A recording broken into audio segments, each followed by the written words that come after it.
and graduating and can't even read their high school diploma. Wow. That's not freedom. That's a slave that you done made that can only work minimum wage jobs at best. Then where you have it with an economic system that's changing. And so you had the one candidate, I think his name was Yang, was talking about we need to give all the American citizens $1,000 stimulus or $1,000 check to go along with what you make. Why? Manufacturing is gone. Automation is coming in. So what are you going to do? How is the regular everyday person that's working these teller jobs, how are they going to be able to feed their family? When it deals with the companies can say, well, hell, I can put a machine there and lose 3 people off my payroll. I ain't got to worry about their health care. I ain't got to worry about no raises. I ain't got to worry about nothing but making sure my machine is up to date. Who's going to take care of them? Because they don't have the knowledge to work in a corporate America. They don't have the knowledge to go out and invent something that you can make up a manufacturing base. So where and when is their help coming from? Who's going to service them? Now, these are the things that real leadership has to answer. These are the things that when you sitting back and you're realizing what it needs to feed a people, not just some scraps here and there, but you first feed them with knowledge. Because you can look, you can get in a car, but if you don't know how to drive, if you don't know what the steering wheel is, just because you see it with your physical eye doesn't mean you really see it. It doesn't mean that you know its function. You don't know its ability and what you're supposed to do with it. So if you got somebody that's been in jail for what, 20, 30, 40 years, when they went into jail, you had a key that you can stick into the ignition. Now they got it where you just push a button and keep the key in your pocket. So they get out of jail and step in the car like that. They don't know what to do. Why? Because the mind, the knowledge is not there, even though they can physically see. They're always looking for something to fill that void so they can get that movement. Now that we have movement, the next thing is order. Because we got to have order, and without order, you have what? You have chaos.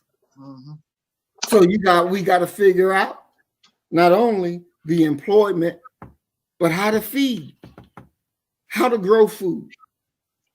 Mississippi, some people say when they first heard about Mississippi, they say, well, hell, you got a major city like Baltimore. There's more black people and industrious type black people in Baltimore. Why don't you shoot for there?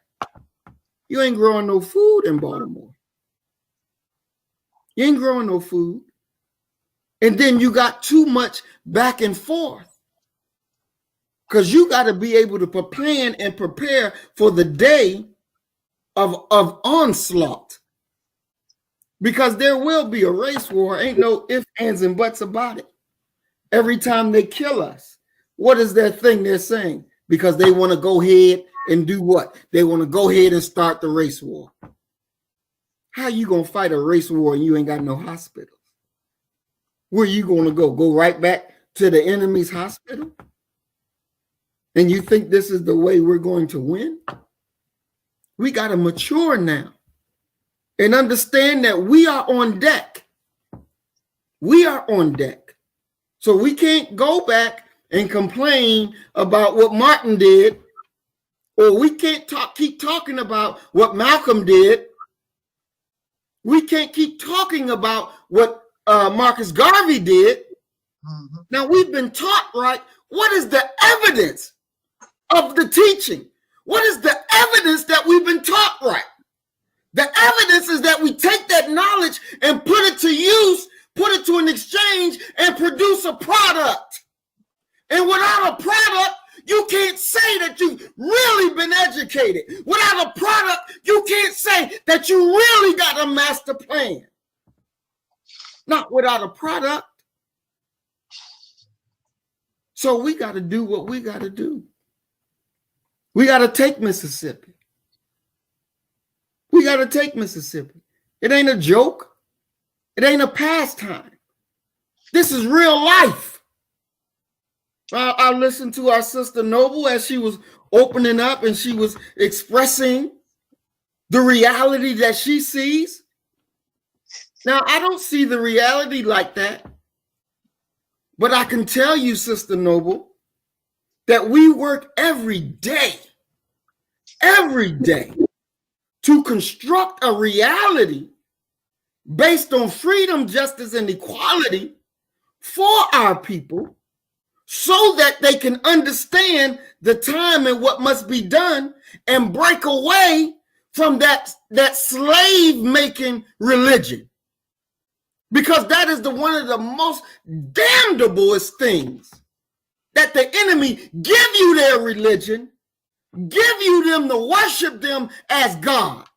And you sitting around, walking around talking about, well, I'm going to get mine in the by and by. Ain't no goddamn by and by. You're going to get it right here or you ain't going to never have it.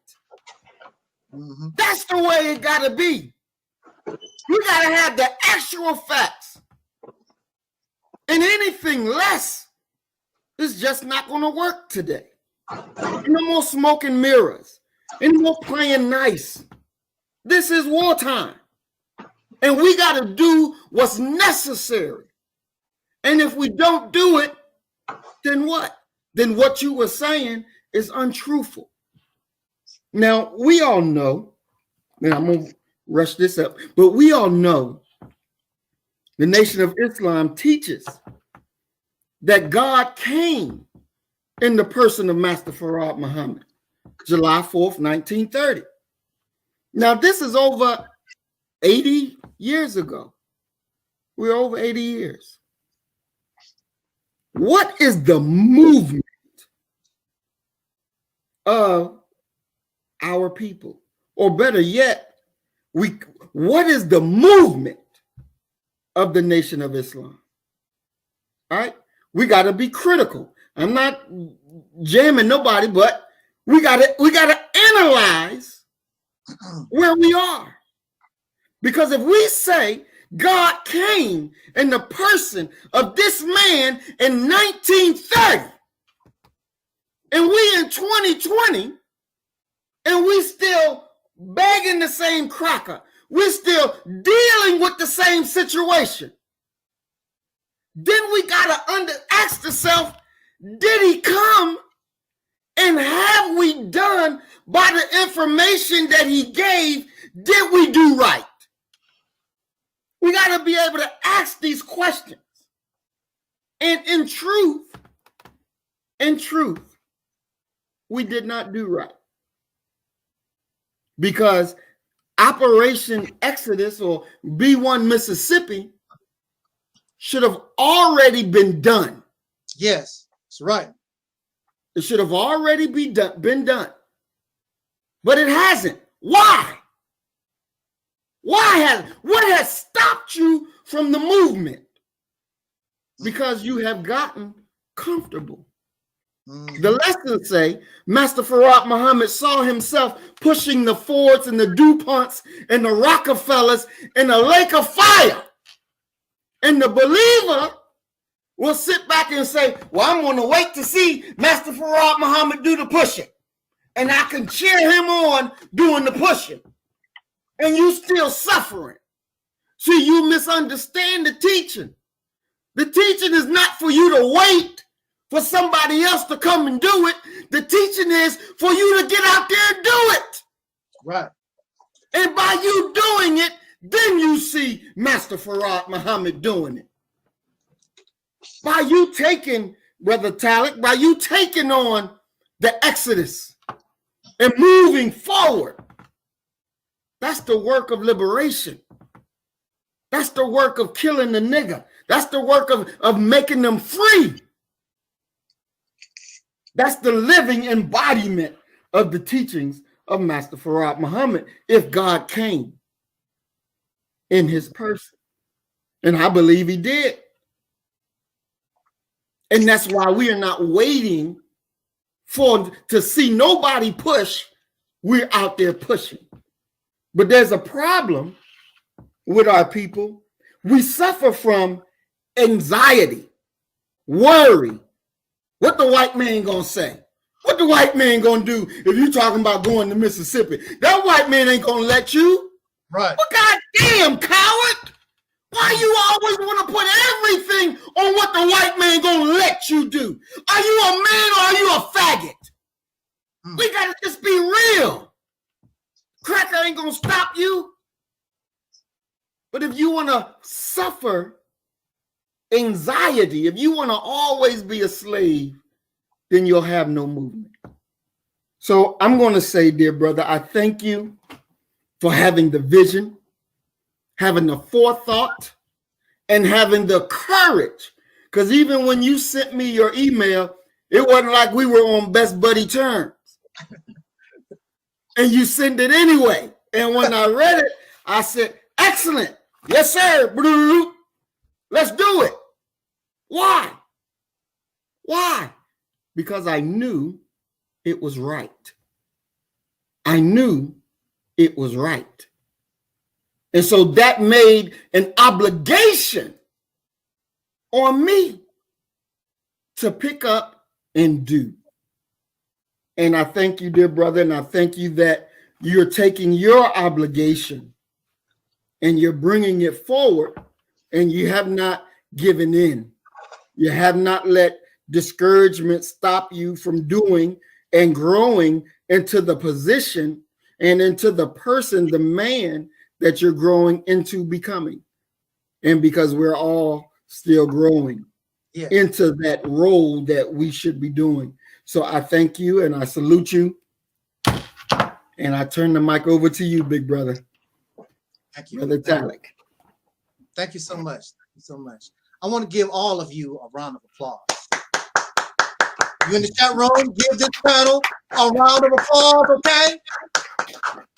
I truly know that this is the best out of all my soul liberation days. This is the best one ever. This panel here, the energy, the vibe, the strength. I don't even have to say nothing. I really can just, I can end it. But y'all don't want me to end it. Y'all want to hear what I have to say in my little dipping. I'm very sure, especially the trolls, because they want to hear what you got to say so they can analyze and make mockery of you and try to use that against you. You know, so I'm going to do that for you, troll. I'm going to give you something so that y'all can talk about, so that you can go to bed, you know, and you be happy and satisfied. I'm going to give you something to work with tonight. But there's one thing that you cannot make mockery of. This panel, this coming together here, this fire. You can't say nothing negative about that. You got Brother Maurice here. How many of y'all thought Brother Maurice would be right here, especially on Soul Liberation Day? The most important gathering of the year. Brother Maurice sitting on the panel.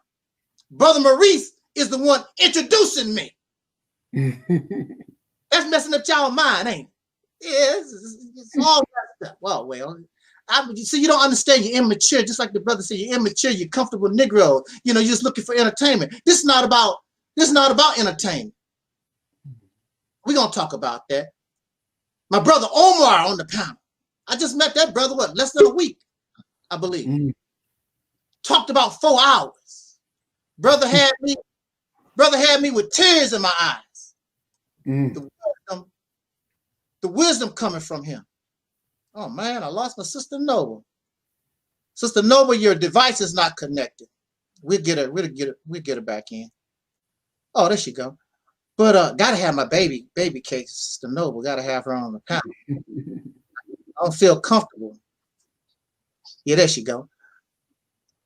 Talked with that brother for 4 hours. And when he started talking, and he was telling me how he was attracted to those words, Exodus, in the title, Mississippi. And he began to explain that he had a vision of us taking control of the South. And it made me to think that you don't never give up. You're on the right path, and you need to keep trucking, or in this, keep on that track and keep chugging down the road. That's what it made me to think, made me to know. Then right behind him, I got my sister Omega contacting me. I'm like, wow, the fire just keeps coming. The fire keeps burning. I must be doing something right. I must be. So I thank all of you, my brother Omar, sister Courtney, my sister Noble, brother Muhammad, of course, on speakerphone. Nebraska technology has not come with the time, so brother Taalik is on the speakerphone. I'm so happy to have this panel, and we don't want to forget Taalik. He's on the speakerphone. So brother Taalik is on the panel with us. So just want to remind everybody, and I just want to talk a few minutes, and we're going to call it a night. It's 6:30. Is everybody all right? Need a bathroom break? Okay. Let me do this. Let me run through this real quick. As always, in the name of our ancestors, peace forever and always, I thank you so much for joining us for Soul Liberation Day 2021. I am the gatekeeper or the host of what we call the Reality's Temple on Earth. I'm Angel Snub 7. And I am also your soul brother, #1. And folks got problems with me saying soul brother. Oh, what is y'all problem? You got problem. You live your life there. Every time you turn around, you got a problem. Come on now. Bring some joy to yourself. Stop taking things so seriously, even though we do in this day and time. We have to take things very, very seriously because we're living in the jaws of a dangerous, vicious enemy here that don't mean us any good. Mm-hmm. Now, this is coming to the end of the year 2020. We began the year, I was looking at my cell phone, and I noticed a title from a website. It said Kobe Bryant. And when I seen Kobe Bryant's name, because Kobe is retired, he's not playing basketball like he was and whatever. And I saw Kobe Bryant's name, and I'm like, when I saw that, I didn't see the story. I don't even know what the story is or anything. But a chill came down fine, as they say. And when I saw that name, hold up a second, hold up. When I saw that name, Kobe, like I said, chills ran down my spine. And when I went to the internet, it was the beginning of the reporting that there was a terrible helicopter crash. And then, of course, we find out that it was the helicopter that Kobe Bryant and his daughter and others were riding in, and there were no survivors. So the year for us started off pretty bad and unexpected. This brother, what, only 40-some years old? Very unexpected. And now we lost one of the greatest basketball players, you know, that come from among us, Kobe Bryant. And then it seemed like tragedy after tragedy. And of course, the nail or the hammer that put the nail in the coffin is, of course, this COVID thing. And it's just bad, one after the other, people experiencing these things in this country. Very terrible. And the year 2020 will not be soon forgotten. You talk about New Year. No, this will not be soon forgotten for years to come. This is something that has affected generations. They're going to be talking about COVID-19, and it's not over. We're going into the year 2021 with COVID. And of course, they're reporting a new strain. So it's a long way from being over. And then my own personal reality that I had to deal with, I found out that I had a serious medical problem, an intestinal blockage, and I had to undergo, I thought it was going to be, well, all surgery is major, but I thought I would be going through just a slight type procedure or whatever. That's what I thought. But it turned out to be a very 7-hour procedure. And of course, prior to that, you thinking about your own mortality, because you can suffer complications and you can go into surgery and you may not come out alive, and that's had happened to many people. But I was all right with that, and it did not bother me, because I think, when they put you to sleep for surgery and you never wake up, I think that's one of the best ways to go out. Really, to be quite honest, you just go to sleep and you never wake up. You have people being fired upon, get shot 30, 40 times and sliced up, and like cold. And I can't even imagine the feeling of being in a helicopter and this thing is going crashing down. It happens quickly, but your mind is going that you're going to die. You know it, chances are.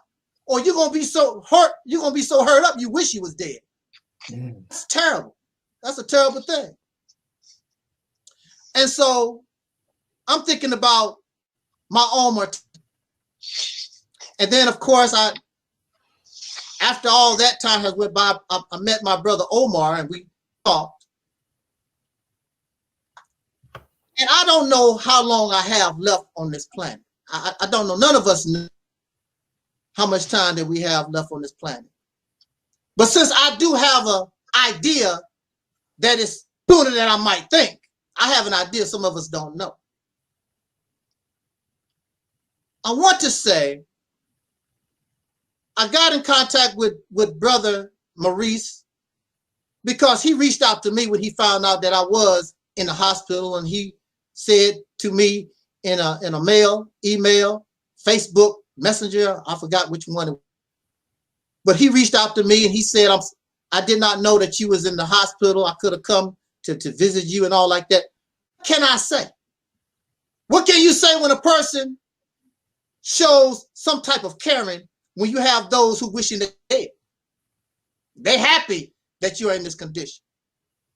And we know that the back and forth that my brother Maurice have had in the past, but that's in the past. I've known Brother Maurice since at least 2013. Brother Maurice been kicking my ass since 2013. And because he didn't like what I had about Minister Farrakhan, and he wanted to kick my ass over that and whatever. This is what Brother Maurice can bear witness to. Even though we was going back and forth, Brother Maurice would go on these blog talk radio shows and debate these people over whatever the topic was. I was there cheering and backing Maurice on, and I told him you did a good job in your debates. That's right. That is true. That is the truth. And he wanted to kick my ass. Now, earlier this year, I did not want to, but there were certain individuals that you saw that I had to ban, or I banned.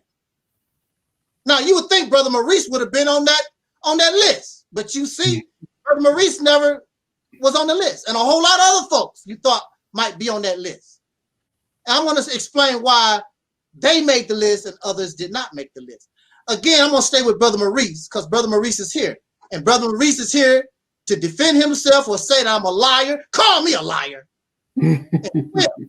He has no problem with that. Like I said, I've known Brother Maurice since 2013. Brother Maurice is a good brother. I invited Brother Maurice to go see Invo with me in St. Louis. Him and his wife and his children. So we do go back and forth. But see, what we have to understand is we talk about it, but when it actually happened, we get caught up in our emotions. That's what happened with family. You don't expect family to agree with everything. I have a biological brother right now, and he's we going back and forth, and we're not getting along because of ideological differences or whatever. But that's still my brother, and my biological brother come to see me in the hospital when I had my surgery. No matter our differences or whatever, going back, Brother Maurice has shown me through the years and through his actions and his talk that he's serious. He's a serious individual. He's a sincere individual. And he's always, to me, he's always growing, always maturing. The Maurice that you see on the panel today is not the Maurice that was going back and forth with me 2 years ago. It's not the same person. Nope. This Maurice has matured since then. And that's what it's all about. Our maturity. Our being able to stop being a hypocrite, talk about that's my brother, and be your brother. You can't expect your family. You have family members that don't care nothing about what you're talking about. You have family members that don't believe what you're talking about. Are you going to ask them, maybe your mother and father, because they don't care nothing about what you're talking about? Y'all can. Family don't do that. When I was growing up, family stuck together, even though they knew a family member was totally 1000% wrong. I'm scared so-and-so. When he committed that murder, well, we'll deal with that when the time comes. I'm standing with my family, and families stick together. So when Brother Maurice come to me and tell me he's wish me well when I was going through my sickness and still going through my sickness, how can I tell him, oh man, go somewhere and suck an egg or something? How can I do that? I can't do that. When somebody's trying to do you right, when somebody's showing you some type of care, the best thing that you can do, the wise thing that you can, and the most civil thing that you can do is just give them the benefit of a doubt and just say, okay, brother, I wish you back. Will there be problems in the future? Who knows? There was problems in the past. But one thing, and this is another thing that I remember. I don't know, Brother Maurice, if you remember. I've been trying to find you, but I know you said it. It's on that video. It's in one of our live streams when all of us was together, Guy, Craig, and the gang, when all of us was together. You told them, brother, you might disagree with Taalik. You might not like something that he said, but you told them, brothers, Taalik love our people. You told them that. Mm-hmm. Yes, sir. I wish I could find that video, but I know that you said it. I was there. It's there. Yep, I have to, it was like 3 hours long or whatever, and I go listen to straight 3 hours and 4 hours long. I'm not, but I know that you had said, and so is Maurice going to, if is Maurice going to say that, and because now that you have a falling out, are you going to go against your word? Are you going to, or was you telling a lie? Or are you going to stand on your rock? That's what you said, and it was true to you. Mm-hmm. That's So right. That's what I said. It was true. So apparently it's true because Brother Maurice is right here with me. And some of y'all don't like that. You don't understand. Let's talk about these brothers that's banned. Okay. Now, one brother and you can correct me if I'm wrong. One brother had a problem with me because I don't want to be an African. And then he began to try to push that ideology on me. I don't like that. Don't try to tell me who and what I am. I told you what I am. Now, when I come to your platform, I'm an African. If I come to your platform, I could be a Hebrew Israelite. That stuff don't bother me none. But a title, whatever. Because as far as the white man's concerned, you're all niggas.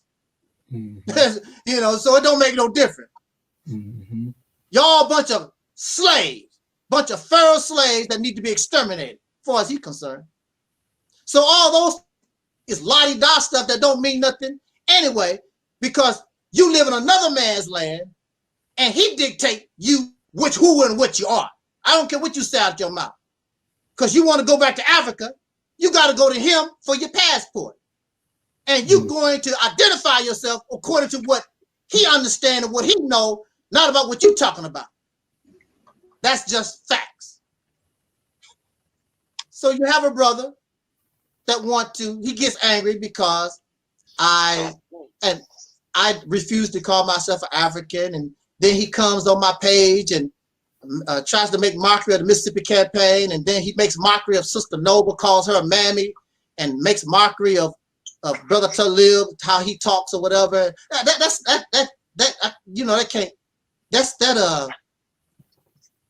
a no. We can't do that. We can't do that.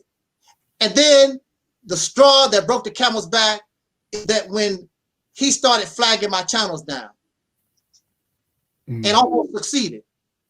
I mean, why you got to go just because you disagree with what I'm talking about? You got to go through all that drama? It's not that serious. He expresses this hatred towards me. So why you want to keep talking and messing with me if you hate me like that? So let me do you a favor and I just ban you, make sure that I stay away from you. That's good for me. That's good for you. Now, because I love us,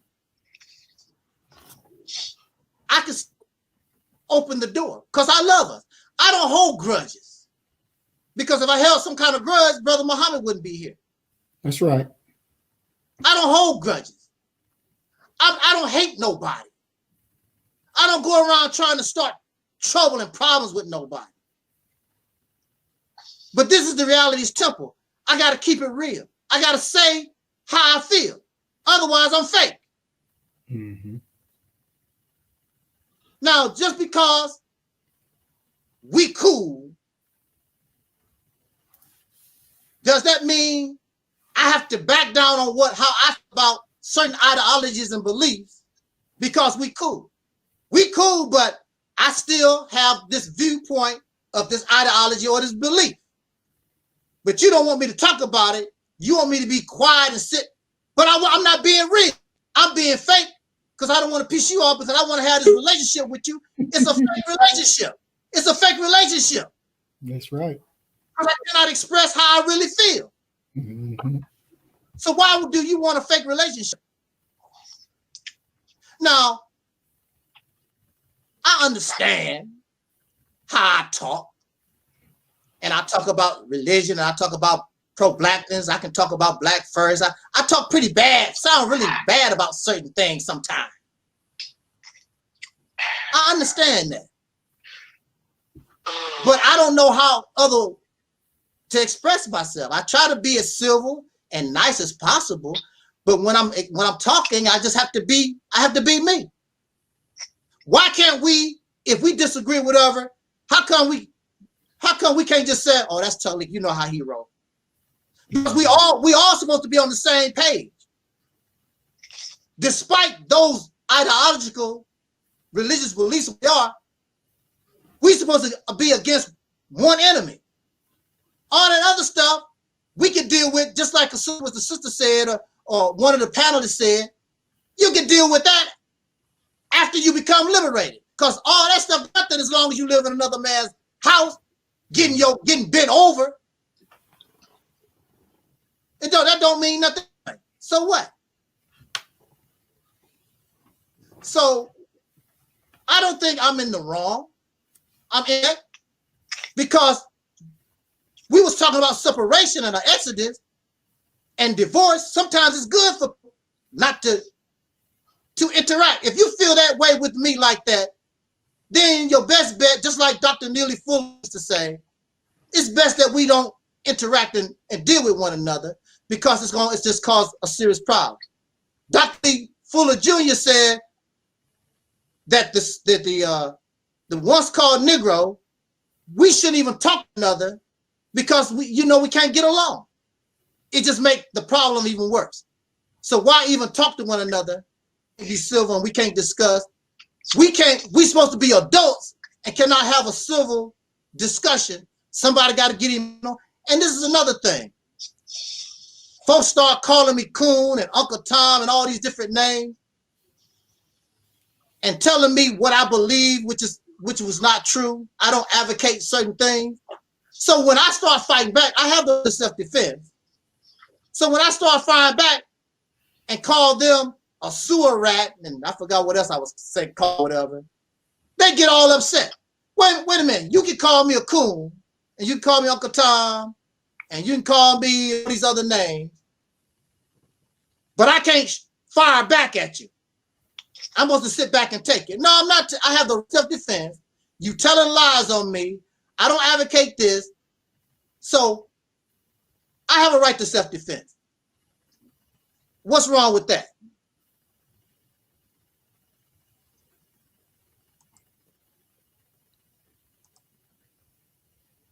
I don't think, well, I know I have the right to self-defense. And that's what I do. So then you had somebody that basically donated $1 to my medical fund like it's a joke. And that was the end, because this person, I mean, everything is a joke. This person's agenda, their intent is simply to try to show me that I don't know what the hell I'm doing. I don't know what the hell I'm saying, to make mockery and degrade.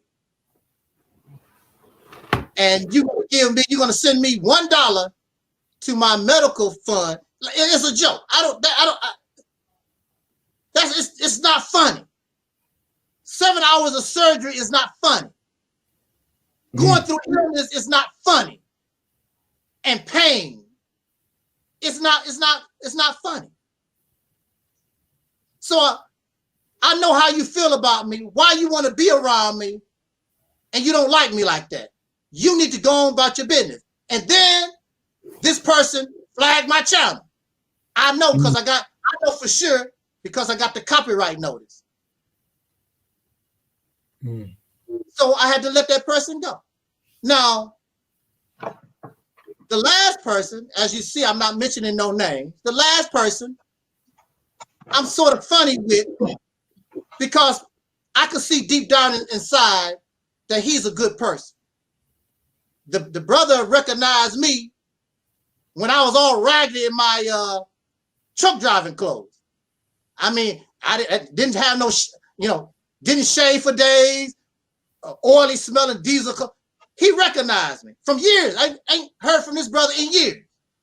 And he recognized me. And that means a lot to me, that he will remember me all these years. And going back then, again, we had problems. He talked about kicking my ass. Everybody want to kick my ass. What's up with that? We want to kick my ass too. Before Brother Maurice, because I met this brother in 2009. And he wanted to kick my ass in 2009. And by the time 2013 rolled around, Brother Maurice said, "I'll take over. I'll kick the ass the rest of the decade. I'll take over from here." I don't know why. I don't know why these people got this thing about kicking my ass. I don't know what it is. Something about my ass that's just their foot is attracted to my ass. They just kick, pow, pow, pow. I don't know what it is. That's a lot of ass kicking. A lot of years getting your ass whooped. P1 ass. That's a lot of years. But the brother. Somebody want to kick my ass on something. Brother, the problem that we have here, the brother's a good brother, and I really sort of felt bad about really jumping the gun, putting him in that bad category, because he's really a person, and I know he's a good person simply because of his action. Now, problem also was that I'm sick now, but I was feeling worse back then, and he wanted me to debate some Pan-African person or whatever, and I'm not doing that. I told him I don't do that debate stuff. I don't do that with people like that, because most people are emotional. I bet myself and Brother Maurice, because of where we stand right now, I actually think that we could come together and have a serious debate. People could actually analyze, and because Brother Maurice has matured a lot since that time. But a lot of these people, they get emotional too fast, and you can't talk with them. And I refuse to debate this person, and that's where the anger come in. And then the brother start really talking bad about the Mississippi campaign, start talking about me, and I mean, he just went whatever. And what must be understood is that I'm a human being. That's right. I'm a human being. I hurt. I cry. You may not believe it. I do.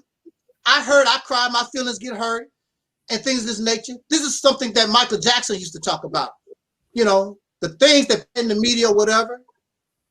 He's a human being. The things that people say, especially the lies, you know, it's a hurtful thing. So maybe I think I probably overreacted. Shouldn't have put him on that bad list so quick like that. But a certain thing, how he was talking about that Mississippi campaign, that's voodoo. Ain't nobody listening to you. Ain't nobody listening to Noble. Ain't no Taalik. You know, blah, blah, blah. I'm living a comfortable life. My truck driving job is my family. Start, you know, just going up. If you really feel that way about me, why you want to hang on this platform? Why you want to hang like that? And if you have a problem like that, you're on the platform. You can challenge or bring up the ideas to me anytime you feel like it. But you're not gonna do that because you know you're gonna get shot down. You're gonna keep it to yourself. Because you know, I'm not gonna let nobody come here and shoot down the Mississippi campaign. I'm not doing that. Because you don't have nothing better than Operation Exodus Mississippi. I know that, and you know that. And again, I offer anybody, if you think that you got something better than the Mississippi campaign, and you can hold from crime, bring your happy ass to the forum. I'll debate you and show you in a few minutes before you can even get started. Campaign is the best solution, the most realistic solution that we, as the once called niggas in this country, that's the best solution that we got here.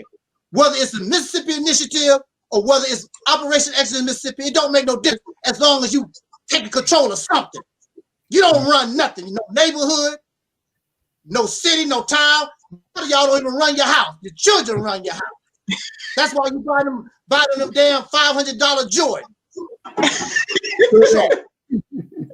And you still buy all them Christmas presents. Well, the kids at school doing, and you break down, and you are red, black, and green. And we saw a picture of a red, black, and green. He got Christmas all over his page, and he blocked me, so I can't see his page no more. But it's too late, bro. I already seen RBG in a Santa Claus outfit. You don't even run your house.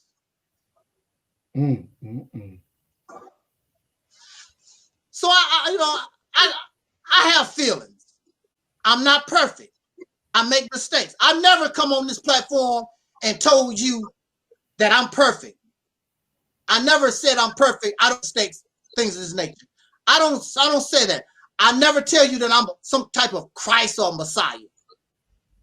I never felt the hate in 2020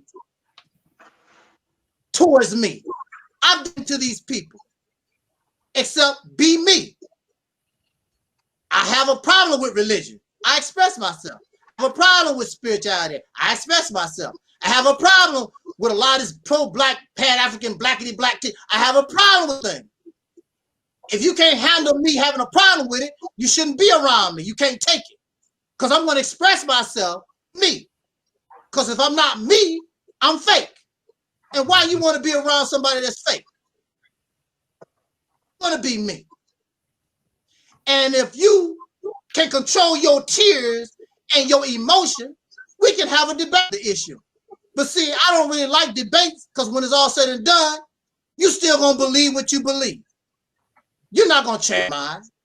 I see all these debates, and whoever believed in whatever, I didn't see nobody mind get you. They still was the same. Oh, we learning. How you learning? You ain't learning nothing. The only thing you are there is to cheer your on. Go get them, Atma Osmos. Go get them, Brother Polite. Go get them, Sarah Seti. You know, on your pastor, your preacher. Because that's all that they are. They're not revolutionaries. They're just nothing but some preachers. So debating is worthless. It don't mean anything. Cheer on your hero, whether he lose the debate or not. Oh, so-and-so won. It was quite obvious, but you still gonna say that so-and-so won because that's your boy. You know, that's your lady friend. Most sisters don't get involved in all these debates. But Brother Maurice is here because I don't hate. I don't hate us. And we go through emotional things, but I don't hate nobody. Now, if I hate somebody, we know who that is. That's this vicious enemy that we have to deal with. He has earned the hate, the lynching, the discrimination, the murder, and the list goes on and on. Mm-hmm. He's earned hate. That's right. You and I shouldn't be that way. That's right. We are supposed to be against him. I'm not interested in hating you. I have no reason to hate you like that. So but I cannot maintain it because I love us. I don't hate Brother Fine. I don't hate Marcus Garvey. I don't hate Africans. None of that stuff that y'all be talking about. I love us. And I stand with those who have been the victim of these vicious beasts. I know who the enemy is. Let me make a few more points. I'm going to let us go. Just want to put that personal out there. My door is open to us. Some of you understand. And you hold these grudges. We cannot afford to hold these grudges. Because unification is the only thing that's going to get us out of this. We got to have unity. That's why I don't care how many times Brother Maurice kicked my ass, I'm going to keep reaching out. I got to. Because unity is the only thing that's going to help us get out of here. We're going to learn how to work, even though we have differences of opinion or whatever. Learn how to grow up and get out of that. You think that these Peckerwoods, you think George Washington and Patrick Henry, all them suckers, you think they agree with one another and it was this lovey-dovey thing? No. They understood they was oppressed by mama. And they're going to have to get mama off their back. All this other stuff, we can already did. They argued and debated after they won once they earned their freedom. They liberated themselves. Mm-hmm. You can argue about Pan-Africanism or Black First or Hebrew Israelite. All that stuff, do it after you get free, after you become liberated. And you can do that all day long. I'll be sitting on the Gulf Coast beach getting a tan while y'all arguing and stuff over there. You know, because I'm not really interested. You know, you go to the colleges and the universities and y'all can argue and debate that stuff 24 hours till you're blue in the face. But not do it and you earned it because now you liberated and you free. That's right. And you earned the right to do it. Right now, it's nothing but entertainment. And it's not taking you nowhere. It's nothing but entertainment. Something for a feral slave to do. Because I know what's better to do. I'm not fighting the enemy. I'm not taking it to the enemy. It's just something for a slave to do. Hold on, my favorite TV show getting ready to come on. See, that's how y'all do. Super Bowl. What you talking about is cool, but the Super Bowl getting ready to come on. I remember Sergeant Setti was doing a speech to hurry up because he knew his people, the Super Bowl was getting ready to come on. That's a damn shame. That's a damn shame. That goes to show you. Now here you are in an atmosphere, Black Power family hotel. You want to go see the Crackers run up and down with a football. That's what's on your mind. And you wonder why we're not liberated in 2020. Because we chasing football games. Can't wait till the NBA, blah, blah, Black Power, you know, going back to that Pan-African, he's wearing his Washington Redskins jackets, all this stuff. Still caught up in the Peckerwood world, and you're going to turn around and tell me I need to be African. You're not no damn African. You're wearing a Santa Claus hat and a Washington Redskins jacket. What type of Pan-African are you? I'm not trying to make my. That's how he expressed himself. And he won't be like you. No, if I'm Marcus Garvey, I'm going to be down. For real.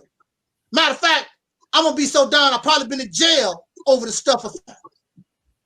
I'm not nothing to play with. When I was in the Nation of Islam, I was ready to kick. I'm not playing with you. If Minister Farrakhan had gave the order to do whatever, it's done. I'm not here to play with you. Is the enemy playing with you? No. You got to get serious, just like your enemy is serious. He's not playing with you. He's ready to take out. Do you understand? And the only thing you want to do is go out to dinner with your girlfriend, Red Lobster. That's the only thing on your mind. You know, trying to get in somebody's panties. You know, that's the only thing on your mind. You know, taking all these babies, you don't produce baby milk, you don't produce baby diapers, babies, nothing. All of it, Black Power crap, all of it, everything that you come from your you're not ready. Just like Brother Muhammad said, Mississippi campaign should have been done long time ago. Long time ago. That's right.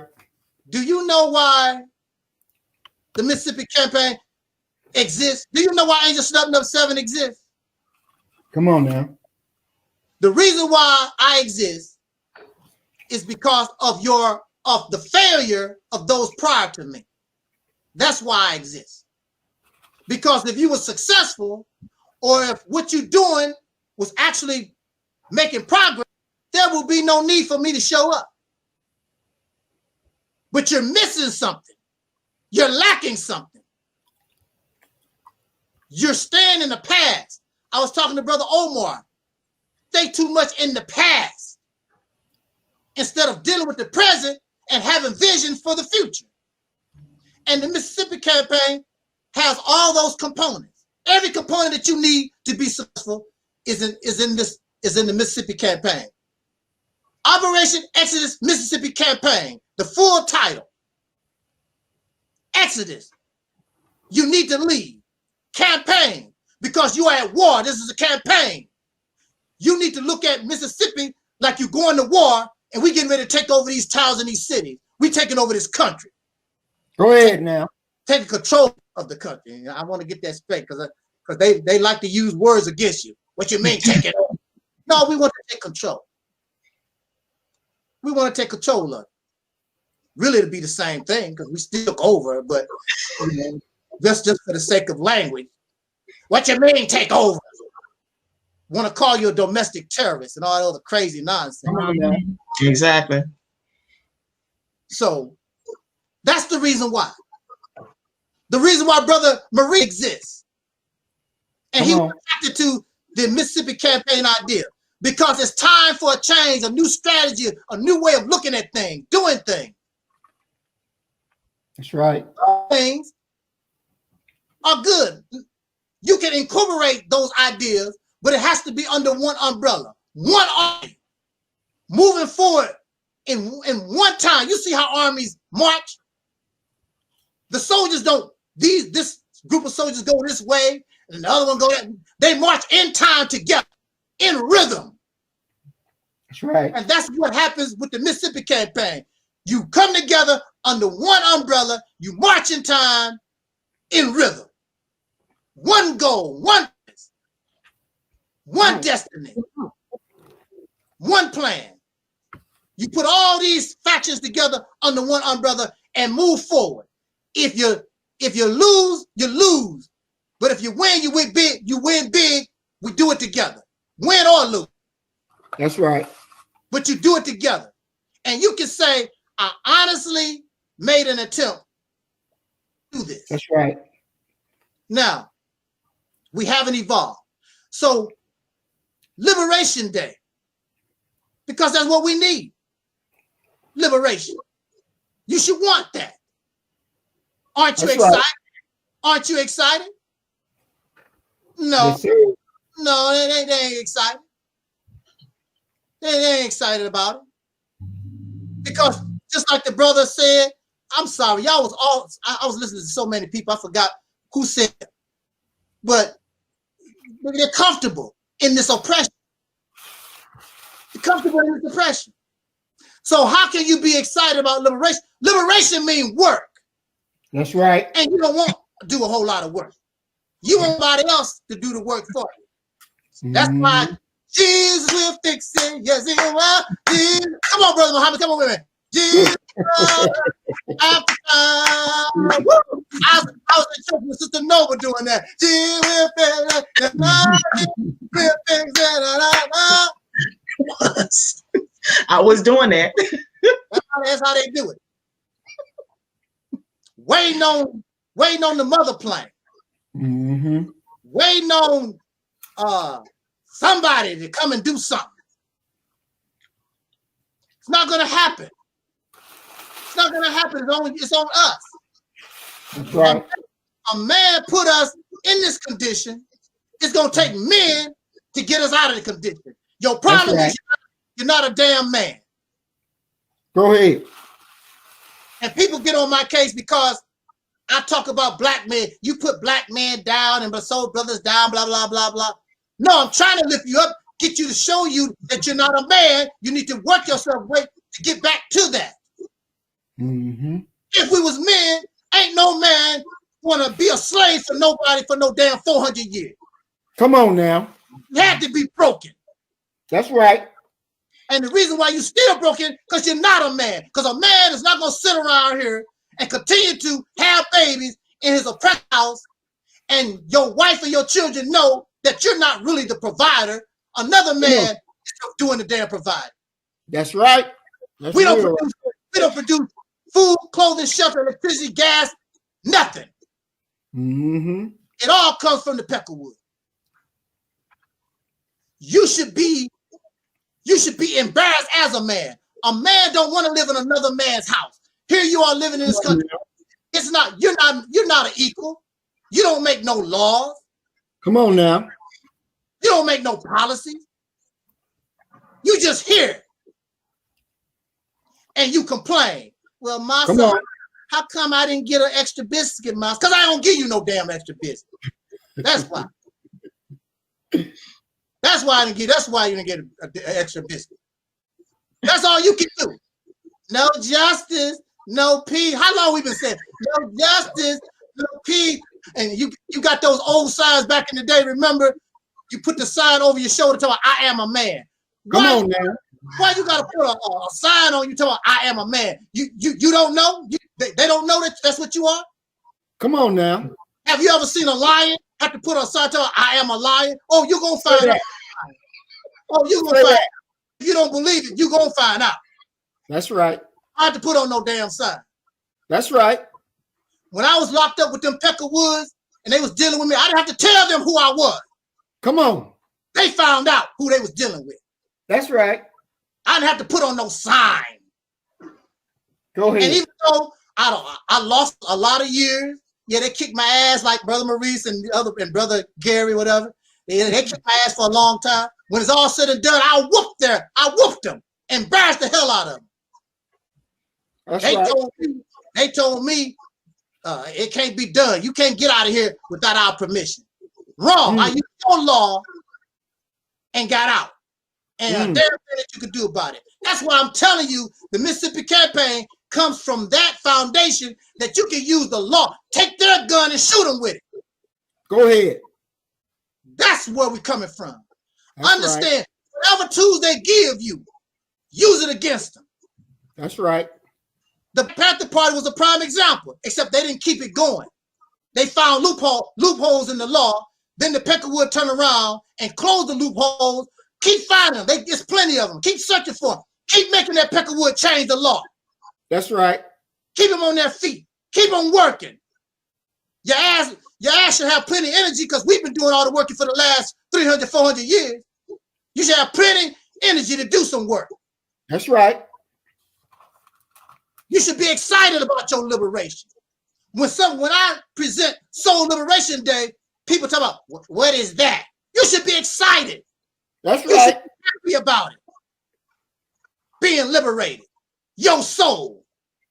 Out from under this vicious beast. That's right. You should be happy, but they're not. And you have pro-black folks talking all that blackity black stuff. They're comfortable too. And that's why they don't like Angel Snubbing Up 7 because they know, I know that you're fake. You're not really real. I told you back in the day, I'm willing to do almost anything. I'm not. It's not a game to me. You're not ready to die on the battlefield. You're not ready. You see your grandkids grow up. How the hell are you gonna be a soldier and you tell me I want to see my grandchildren grow up? That means you don't have no interest in your liberation because you have to understand. Many soldiers have never seen their grandchildren. That's right. You may not never see. You won't see your grandchildren. You won't see too much of nothing because you putting your life on the line to make it better for your grandchildren. That's right. Malcolm X know his grandchildren. Dr. King never seen his grandchildren. That's right. Not on the battlefield. That's right. Many of the people that fought the Revolutionary War, they did not see their future generations. They didn't see none of that. That's right. But that's what happened when you're a soldier. You have to understand that. You know, your wife and the children, if you have, they have to understand, I'm a soldier. I'm leaving the house, but I might not come back. Go ahead. See, when we are in Mississippi and we're in control of Mississippi, we become soldiers. Your wife and your children have to understand, when we go to war, I might not be coming back, baby. That's right.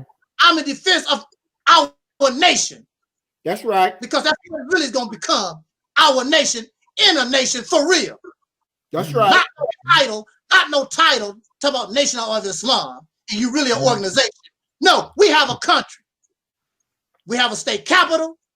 We got a real army. I'm not making market, but we don't have no FOI. We have real soldiers getting paid by our taxpayers to defend our nation. That's right. A nation. Right. So you will be having a nation in a nation, and we are soldiers, and we take control of Mississippi, and the next place we want to take, we want to get Alabama, we want to get Georgia, we want to get Tennessee. We want to be conquered. We want to start taking over. We want to start taking over countries. The country of Alabama, the country of Tennessee, the country of Georgia. You should be excited to be in this moment in time, being part of it, to become the great generation ever produced. You should be happy to be part of it. That's right.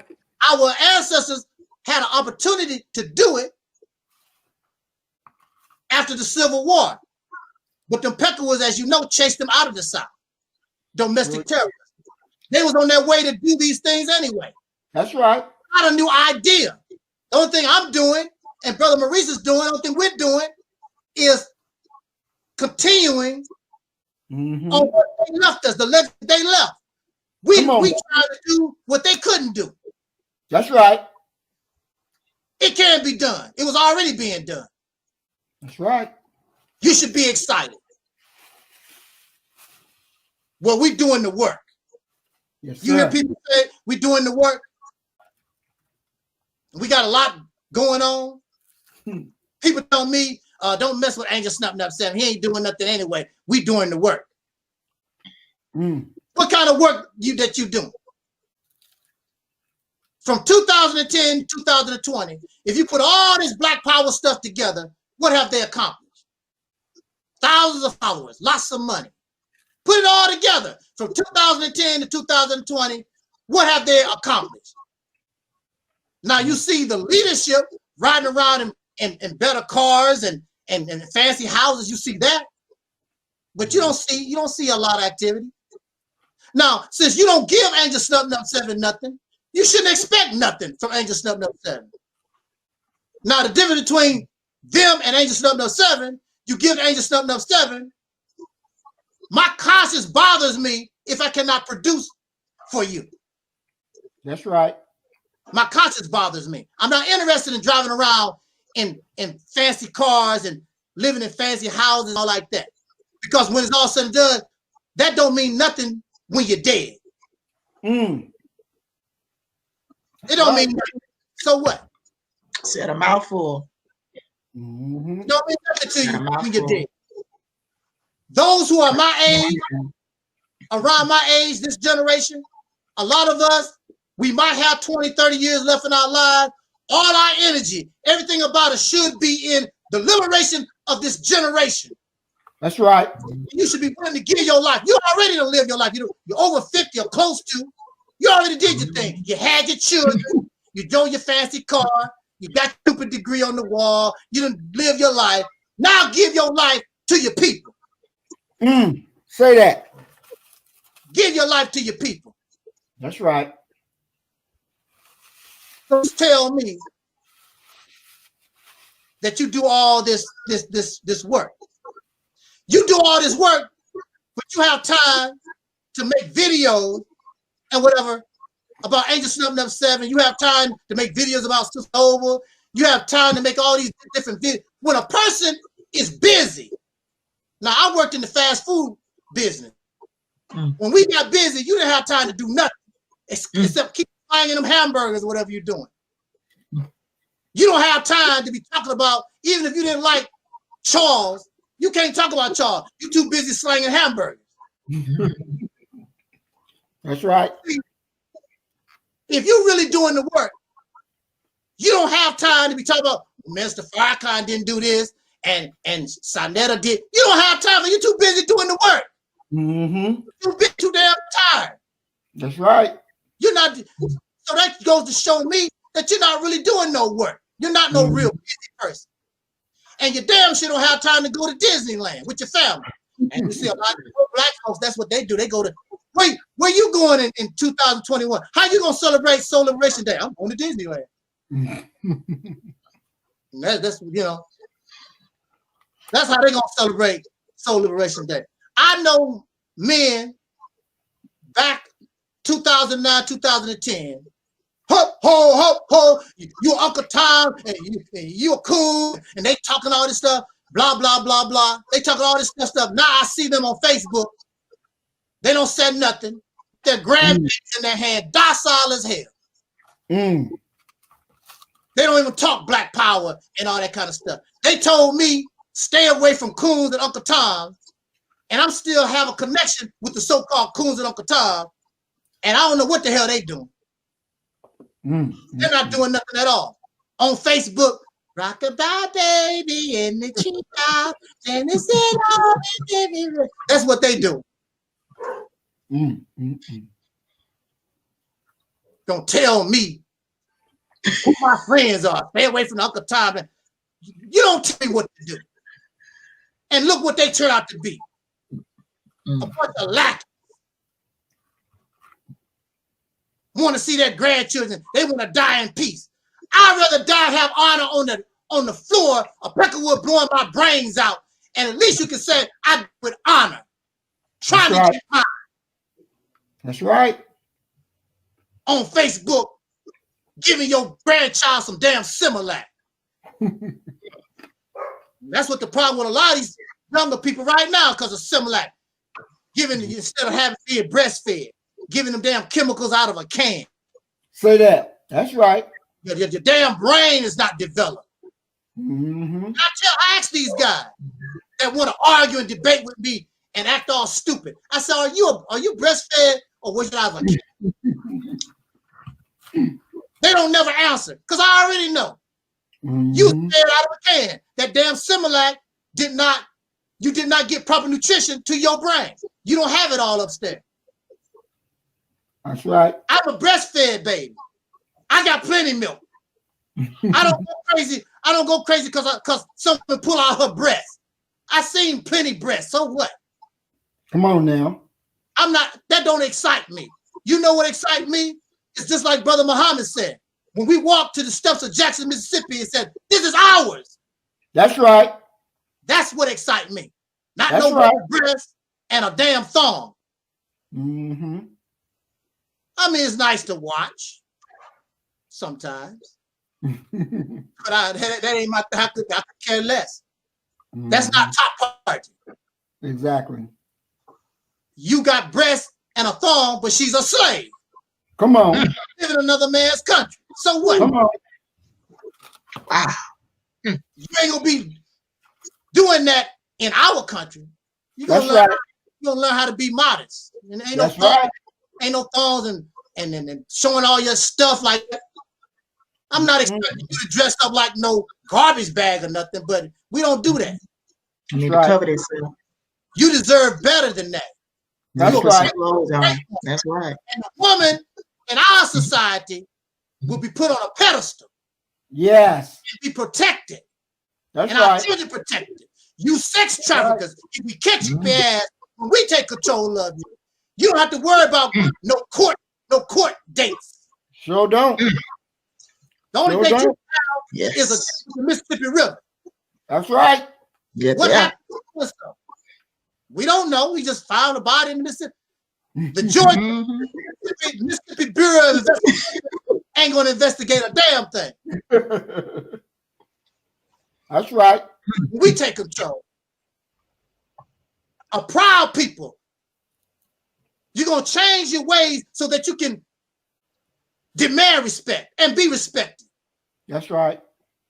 You're gonna show the world, all of humanity, what a real diamond is in human being. That's right. And it's not difficult. Mm-mm. It's not difficult. It's not boring. And you're gonna find out it's the best way to live. That's right. You don't have to buy all them damn locks for your doors. When I was growing up, Brother Omar can probably bear witness too, because he's an older brother. When I was growing up in the country, we didn't have no locks on no doors. Mm. Somebody comes to your door and they knock, and that's where they stay. If nobody didn't say come in, they kept their happy ass out. Mm. Didn't happen. We didn't have no locks nowhere. Mm. You might latch the screen door sometime. That's it. Mm. We need a different way of life, a different way of looking at things. We need That's a right. change. We need a change. And it has nothing to do with religion. You can do all these things and you don't have to be religious. You can be righteous and you don't have to be religious. You don't have to believe in a God or nothing like that. And nobody want to try to force you to do nothing. We want to show you that you can live a righteous, clean life. Ain't nothing wrong with that. That's right. Nothing wrong with that. They got you believing, running around here, looking at pornography 24 hours a day, and watching murder, just like Brother Muhammad was talking about earlier. Who was that? I forgot. Y'all was saying so many. I forgot who said what. We was talking about these shows, television shows, watching murder all day long. Exactly. CSI, the FBI file, folks shooting and killing, kidnapping and murder. Mm-hmm. You know, even the superheroes fighting and killing and destroying and tearing up stuff. That has a psychological effect. That's and right. You wonder why the society is so violent? Come on now. It's supposed to be violent. Mm-hmm. We have a lack of focus. That's right. I don't want you to get angry at me, okay, when I say this. We are doing too many things here. This person want to do this, and this person want to do that, blah, blah, blah. There's no focus. In martial arts, they teach you focus. Remember that scene in Enter the Dragon, and Bruce Lee was trying to teach the student, and he pointed to the sky, and then he hit him in the head. Don't concentrate on the finger, or you will miss all the heavenly glory. Because he's too focused on the finger. When he should be focused on that whole, the universe itself. That's right. We focus on small things here. Yes. And we're not looking at the universe, the whole picture. When we talk about the Mississippi campaign is the catalyst so that the whole universe can open up to you. Come on now. Not just focus on a school, Mm-hmm. a shoe business, whatever this little tiddly-toddly stuff that we want to do. Mm-hmm. Focus. And your mind, if you want liberation, or even if you want a woman, when brothers chasing a woman, you focus. Man, That's right. She fine. Man, you know, you focus on that. And that's the only thing you do 24 hours a day. How can I get that? Come on now. You don't Come focus. on. You know, when it's this one particular woman that you want, you don't be thinking about Sandra and all like that. Your focus is, I want that. Mm-hmm. And you focus on that. And you think about how I'm going to get that. Yes. You got to maintain focus. That's right. Whether you win the prize or not, you know that you got to stay focused. That's right. You teaching. So here we are with the Mississippi campaign. And like the brother said, we should have had this kicked off and going, whatever. Mississippi Initiative, Operation, whatever. We should be up and running in Mississippi, going strong years ago. But why? Right. Because we're not focused. We have people Right. that not focused. They want to talk about other things. They want to do other stuff. Mm-hmm. I want to run a shoe business. I want to climb the Gateway Arch. You know, I want to suck your feet. Whatever it is, they don't have no focus. When I was focused. And you need to understand this. If you don't care, nobody else don't give a damn. Mm-hmm. If you don't care, why should anybody else give a damn? That's right. I understood that nobody looked out for my situation more than me. Mm-hmm. They put booty in my face. They put other things in my path to try to distract me from what I do. I said no. Mm-hmm. I can get booty when I get out.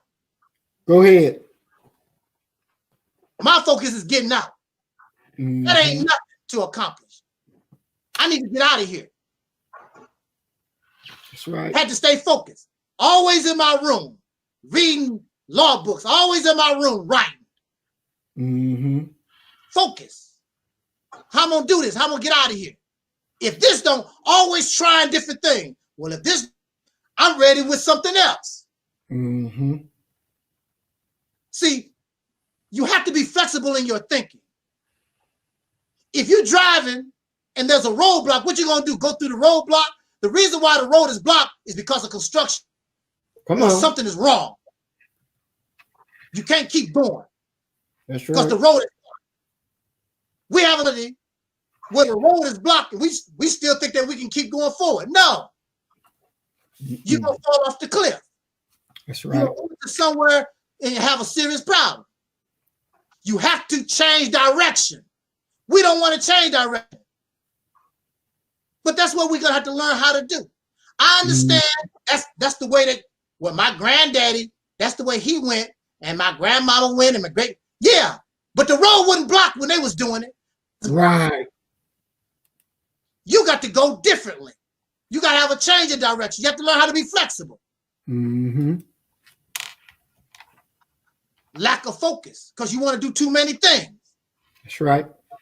You have to put on in one spot here and said, this is what I'm going to do until I accomplish my goal, until I get that woman. Now, once you get that woman, your eyes might go to Sandra or Melanie or whoever. Now, once you get her, but your focus is, I want this one. Mm-hmm. I'm not gonna get her until I accomplish my goal. Mm-hmm. We should have had this done a long time ago. That's right. I have over 100 subscribers on my Operation Exodus Mississippi campaign. I asked about maybe a year or so ago, I asked those who support the Mississippi campaign, are you ready? Can we gather 50 strong to get this going? Send me an email. Let's do this. Show who's supporting. I support Operation Exodus. How do you support Operation Exodus? Because you smile? That don't help me none. That don't help the campaign because you smile. Come on now. That's right. First step is, like I was telling the sister, is promotion, because people cannot act upon what they don't know. Yes. So the first step is getting people to talking, especially in that state. Mm-hmm. You don't even have to leave your house. You can send emails to the newspapers or to the different churches. Send them email them, share the video, promotional video with them. Get them to talk out there. So you can come back to me and say, brother, support the Mississippi campaign. You know why? Because I sent all these emails to all these churches, and the mayor of Jackson want to talk to you. He want to get more information. Could you go visit? Those type of things.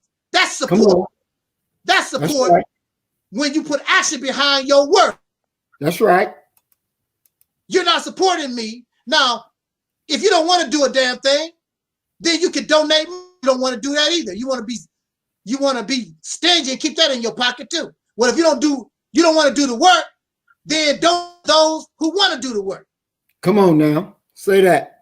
I would like to have big billboards on I-55-20, 61. They don't even know what the Mississippi campaign is, but when they go up and down, what the hell is a Mississippi campaign? Exactly.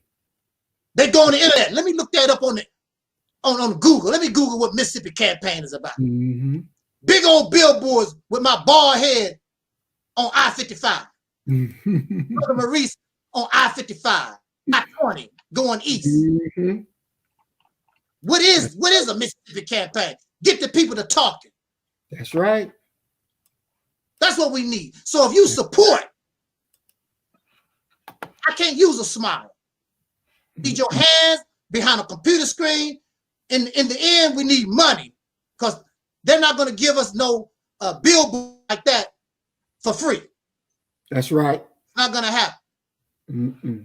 And we got the money. We just rather keep it in our pocket because you're not excited about your liberation. That's right. That's the bottom line. Mm-hmm. Because liberation is more important than the white man's money. I can get money.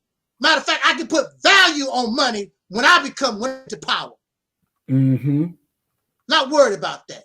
It takes sacrifice, suffering, and maybe even death to get what you want. That's right. And you're not ready. Why aren't you liberated? Because you have not earned it. That's right. That's why. You're not willing to pay the price. Mm-hmm. Now look at here. I'm almost done. Can y'all bear with me just a few minutes here? Yes, sir. I'm almost done. Look, you got Trump and Biden, and Trump is, whether Trump is president or not, Trump is very influential. It don't make any difference. He's proven that. You got Trump, you got the Democratic Party, Republican, you got all these Peckerwoods, whatever. They are fighting against each other right now, back and forth. Almost the same type of situation as it was that created the Civil War. And the Civil War caused us to be physically free, because that was an aftermath. That was something that it just so happened we was able to take advantage of. Right. Here we are, if we have leadership, and you got these people going back and forth, while they fighting amongst one another, we can be slick and do our thing. That's right. While they bickering and fighting the one, because they can't fight us and themselves at the same time. That's right. And we really ain't worth all that, really, to them. If we have proper leadership, we could really make some moves and do some things. Exactly. They don't care nothing about Mississippi. Mississippi is a poverty-stricken state. Nobody don't really give a care. You in a situation now, you can take advantage of it. Go in there and take control of all the cities in the state and the governor's mansion, whatever. And when they come out and fight from amongst themselves, next thing you know, we done changed the name from Mississippi to Akbar land, or who knows? They said, how the hell did that happen? That's right. When you're smart. That's right.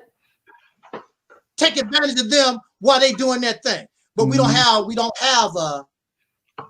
leadership like that. So here we are, and I talked to Brother Maurice about this. It's not easy taking control of a city, a town. It's not easy, not an easy thing. So what you think, how you think that it's going to be so hard to take control of a state? It's not easy. Especially when you don't have no help. That's right. When you don't have no help. Very difficult. Mm-hmm. And I said this, if I died today,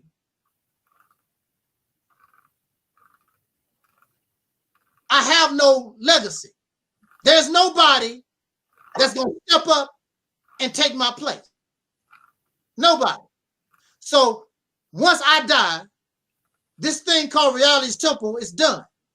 Nobody have come forth and wanted to take my place, understand where I'm coming from, have my same mindset. So once I die, this is the end. And the only thing that would be videos and maybe some writings that I got on the internet or whatever. You don't want me or have a problem with Brother Maurice and Brother Maurice connecting, but if I die right now, a part of my legacy continues because Brother Maurice is carrying the torch of the Mississippi campaign. That's right. So that's my legacy. I still live. That's right. Brother Maurice. That's right. But y'all don't want me to be from Brother Maurice. You got a problem. You think that there's a problem with that or whatever. What have you done for me lately? You're not doing nothing except a cheerleader. I don't need no cheerleader. You need somebody that's ready to take action, even if it means your life. Willing to give everything that you. When I was with Minister Louis Farrakhan, I was willing to give everything. I ain't caring about no money. I didn't care nothing about no. I'm ready to give up everything for the end goal. That's right. You're not ready for that. You ain't what you got for Christmas. That's what you're not ready for that. We need to take control of our destiny. Yes. They looking for Biden. They looking for Trump. They're looking for the great white hope to do something for them. And you don't want to do nothing for yourself. You want somebody to do the work. You want Farrakhan to do all the work. You want Psychiatric to do the work, or young Pharaoh. They always look for somebody to do the work so they can sit on their ass and give them money so they can feel good about themselves. But you ain't did a damn thing. Nothing. Nothing. You don't even really support the people that you tell you support. You giving them some money, but you really don't support them. You don't do nothing. You're not going to be liberated until you earn it. That's another thing people don't like about me. I only give you credit when you earn it. I'm not going to tell you that the black man is God and you ain't earned it. I'm not going to tell you, you know, damn king and queen. You don't rule a damn thing. I'm not calling you no king and queen. We used to be. Well, what it used to be ain't what it is right now. That don't mean a damn thing in 2020. What you used to be. No, it doesn't. And if you used to be that, tell me when you did it. You ain't ruled a damn thing. Only thing you did is a slave in America. Waiting on the next episode of the Cosby Show. That's who you are. That's who you've been in this country. TV. That's all. That's what you've been. Waiting for the next episode of Good Time. Dynamite. That's what you've been in this country for 400 years. Waiting on somebody to give you something when you should be taking it. You want reparations? You don't have to ask them a damn thing. Be slick and take it. That's right. Their laws and get it. The Mississippi campaign is a catalyst and a vessel where we can take it, whether they like it or not. What you like? I'm against reparations. I don't give a damn what you against, sir. I got the reparations, whether you like it or not. About what you talking about. Be smart enough to take it. That's right. Waiting on somebody to give you something. You have to take control of your own destiny. Yes. I'm letting people tell what you should and shouldn't do, what direct. You take control of it. When you begging somebody for something, they determine where you go and what you do.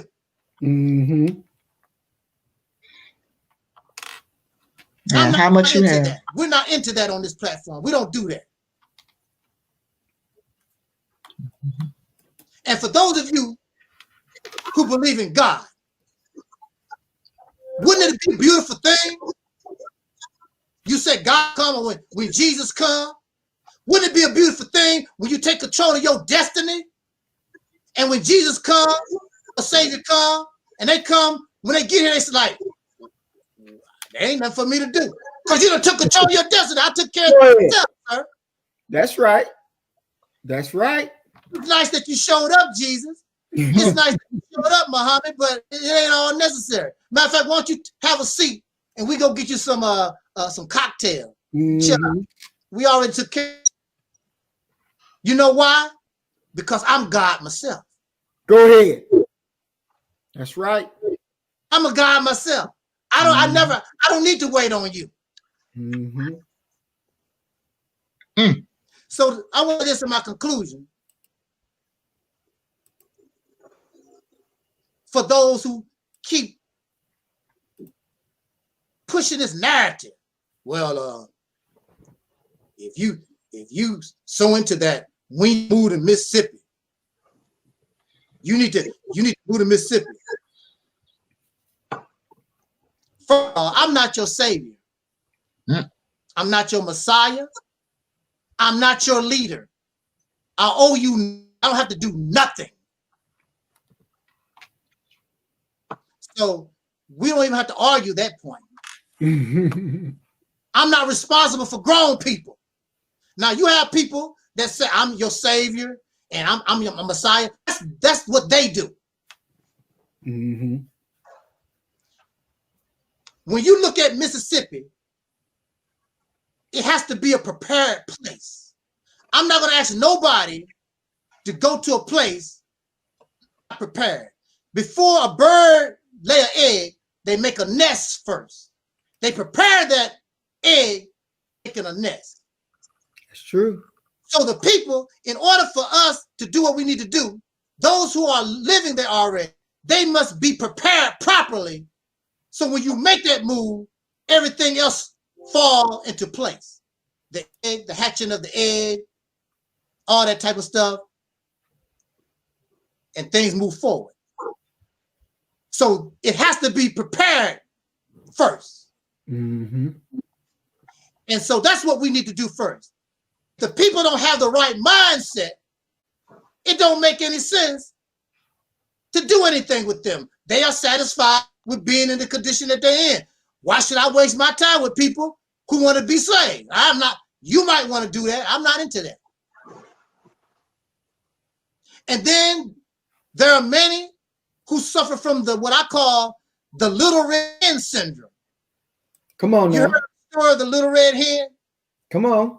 And she went out some seeds and she asked the other animals, will you help me plant the seeds?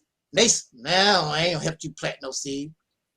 Will you help me get the weeds out the? I ain't gonna help you do that. Will you help me harvest the? Will you help me make the flour? I ain't gonna help you do nothing. Mm. Will you help me bake the bread? I ain't gonna do. But once the bread got done, now here come everybody. Will you help me eat the bread? Everybody want to come. Oh no. Come on I now. don't do that. I don't do that. I'm not gonna do all the work. Sister Nova, Brother Maurice, Brother Omar, we ain't gonna do all the work. Mm. And your happy ass come and eat the bread. It ain't gonna happen. If you don't want to help, you don't want to participate, that's fine with me. If you do where you at, that's fine with me. Now, if you want to be saved, you need to go to some other channel and talk to some other people who do that. They do the saving thing, the Messiah thing. I don't do the saving thing. You don't want to help yourself? Hey, that's on you. But if you want to get off your ass and we really want to make a change and really want something, I have no problem with people who want to help themselves. Yes. I'm not going to be the little red hen and go out here and see another thing. If I do all this work, if I do all this building, then I deserve to run things the way I feel they need to be run. You don't have nothing. You don't have a say so in nothing. Mm-hmm. Because you didn't help do nothing. That's right. So I run it and I get all the credit. I get all the credit and I run things the way I want it to be run. That's But right. see, it's for us. So if it's for us, all of us should be participating. Yes. Not no I, Mm-hmm. not no you, us, we. Mm-hmm. And so when we make laws, we make the laws. When we make the policy, we make the policy. It's about we. Yes. And we get the credit for Mississippi, not me, not Maurice. We get the credit for taking control of this state, not an individual. And that way you can feel pride and your babies can say, look what we did, because the Mississippi campaign, I got it set up. Even the children can work and participate. And they might be too young to remember. You take a picture of them when they little babies. You show them, you helped us become the nation we become. Look at those seeds you was planting when you was 2-3 years old. That's right. And they can feel pride. This is my nation. That's right. And when we go to war, they'd be happy to die That's right. for that nation. That's right. Take control of your destiny. Become the great people that you claim you are. Be that. Mm-hmm. Don't claim it. Be about it. Mm-hmm. Be real. Tripping and getting your. He said this about the Pan-African. He said this about the black first. He said this old damn whining and crying y'all be doing all the time. Get the job done. Yeah. The reason why I talk because we need to get off our ass and be real. That's And right. do the work. We don't have time for debate, go back and forth, and all this kind of stuff. Pretty soon it's going to be too late. That's right. You don't have a safe haven. You have nowhere to go. Mm. You don't have nobody to protect you. If things broke out right now, what you do? You don't produce no water. You don't produce no gas, electricity. You have nowhere to go. What little you got, your little pop gun to protect you for a certain period of time. The others who are more powerful come in and take what little that. We totally helpless here, y'all. That's true. We totally helpless. True. You understand that? We helpless. I do. I understand. So it's up to us. Like I told you, I'll probably be dead within the next few months or 10 years or whatever. I don't care. I'm willing to help you be successful and get you where you need to go. Stop listening to these fools. And you got to have a timetable. Stop listening to these people talk about, well, I don't know when it's going to happen. They don't know how they doing. We don't need a timetable. You go to work with a timetable. Just like when you are in a campaign, the general asks the soldiers, when you think you can take over, when you going to blow up that bridge? Give me a time. When you going to have your soldiers march to Richmond? It's a timetable. Mm-hmm. They don't give you a timetable, don't know what the hell they doing.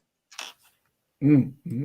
You know damn well that you're not going to accept somebody. If you got a hole in your roof, you're not going to accept nobody to come to your house talk about, well, what they say about God. God do things in his own good time or something like that. You nobody want to hear that. I do things in my own good time. You don't want to hear that stuff. Mm-hmm. You want your roof fixed. So if you support Mississippi Initiative, you support the Mississippi Campaign, Realist is both the same thing. It don't make no difference. And you give us your full support, you give us your money, your time, you willing to die for the cause, we gonna give you timetable. We gonna give you steady progress reports. We took over Clarksdale. We took over Biloxi. We took over Greenwood. We gonna give you timetables. We on our way to the Capitol. It's took. It's out. Right. That's right. That's right. Messing around with these losers and this nonsense and living these fairy tale, the real pipe dream. We giving you timetables. Mm-hmm. You support us like you do them, you're gonna get something for your money. The only thing you're gonna get them is a pretty damn speech and some la-di-da. That's all you're gonna get. That's all you've been getting for the last year. La-di-da. That's right. Get on board the soul train. Get on board and let's get this real. It don't take a lot of us to get things. Once we get it started, you won't believe. It'll be like an avalanche. It'll just start. You know how it is when a snowball go on a mountain, and then it's like an avalanche. And you get to the point where you said, they could have done this a long time ago. Yeah. Yeah. Look how long for you to get that in your head. Mm-hmm. It don't take much. Once you get to rolling, nothing can stop you. Just like Brother Omar was saying, I believe. Nothing can stop us. The only thing stopping us is ourselves. Mm-hmm. They can't stop us. The white man gonna do this. And I don't about them. I don't care what they say, I don't care what they do. They cannot stop you. That's right. The only thing stopping you is yourself. That's right. Lazy. You comfortable. Living with, satisfied with this little, this little trinkets that they give you.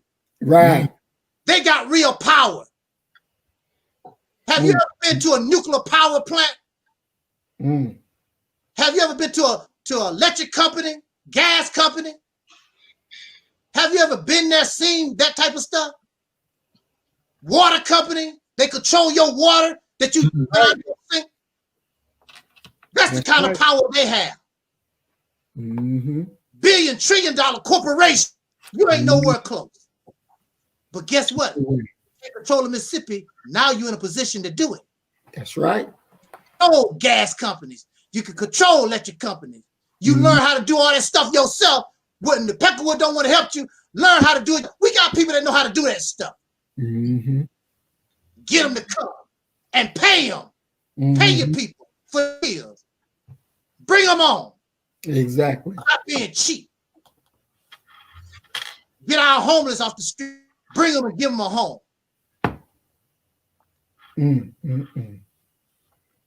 Let us be family.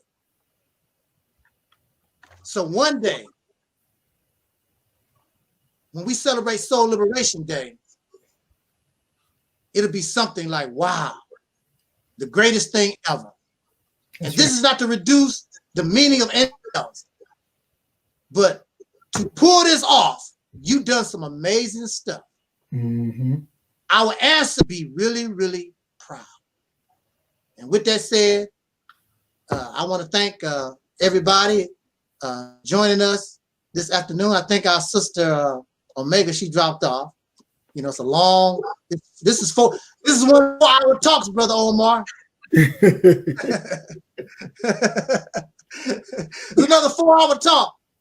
Get 4-hour limit. I really. This whole thing has been so beautiful, man. This is the best Soul Liberation Day ever. I mean, I couldn't ask for better. I just could not ask for better. I really appreciate everybody. We look beautiful and energetic and have so much energy. It's just amazing. I thank you so much. You know, the haters gonna have to hate on, but you know that's the way it go. You know, we gonna be successful here. We're gonna do everything that we can. At least when I go to my grave, when I go to the cemetery, you can put on my. He tried. He tried. A lot of you not gonna be able to say you tried.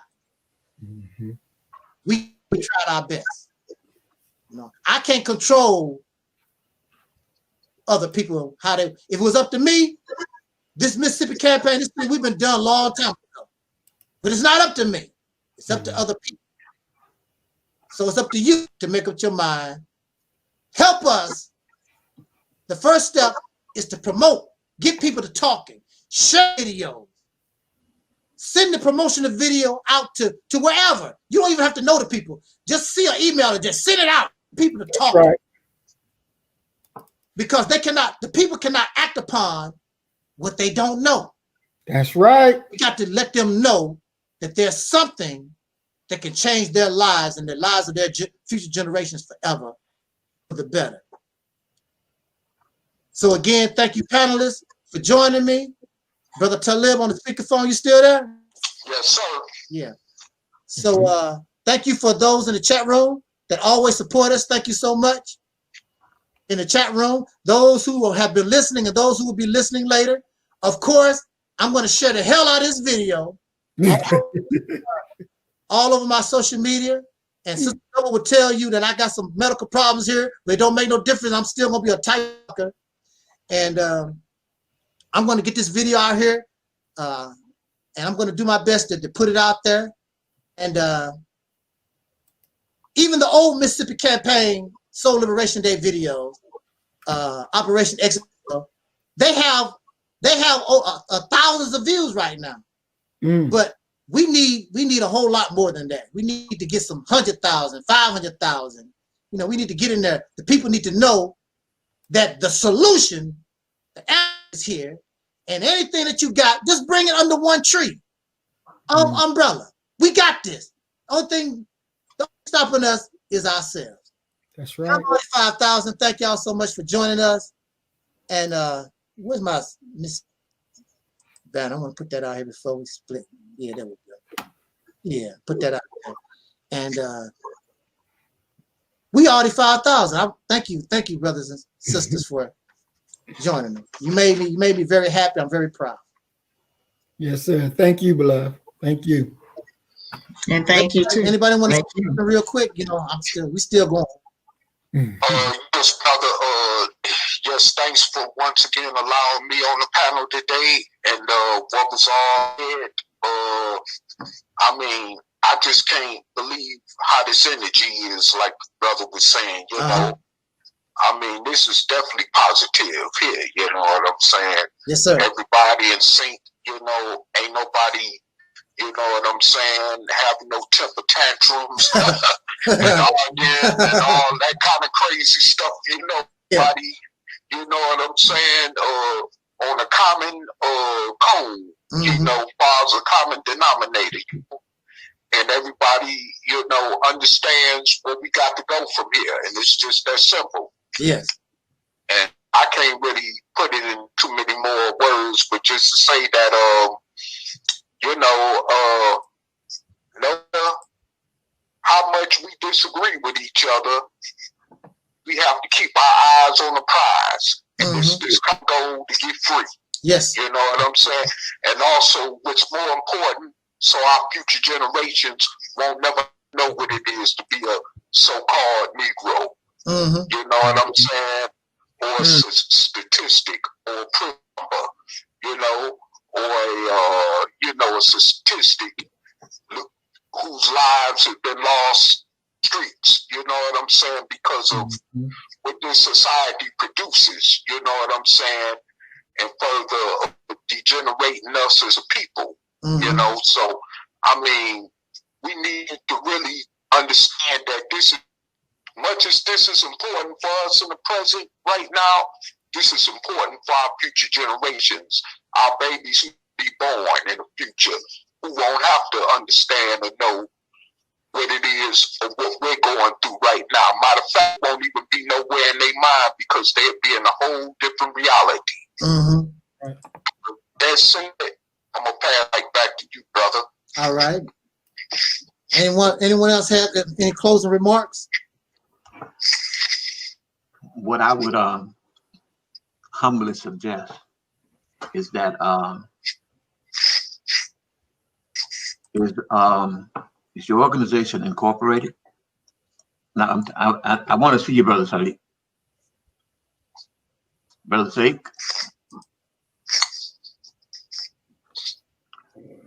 Well, what I would suggest is that we incorporate, if it's not incorporated already, put together a constitution, because what has been the failure of our leaders in the past is that our leaders, our personalities have come up, but they didn't lead institutions. And what we might want to do is working at making the Mississippi Project a corporate structure, and not only that, establish a constitution with bylaws. That way, if for some reason any of the leaders go on, we set something up like the United States of America, is that have elections. Now, this is where our votes really matter, because it's mattering for us, amongst us, and not worried about what happened with the United States government. We create and establish our own government. That's right. And it can be established with this particular project. We put together something that will live on after we're gone, because it can't be built on a personality, because personalities come and they go, but structures live. And that is my humble suggestion that this organization do.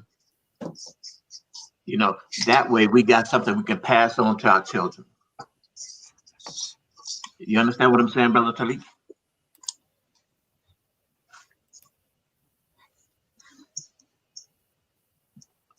I don't know if you hear me, but we'll talk about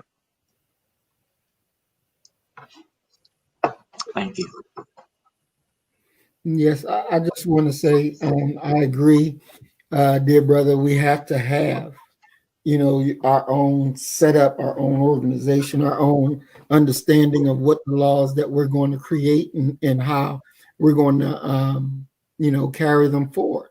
It's all about being able to govern yourself, being able to lead yourself. We don't need our enemy to be over us and we voting for them to be our new master. No, that day is gone, and we ain't coming back to visit that day no more.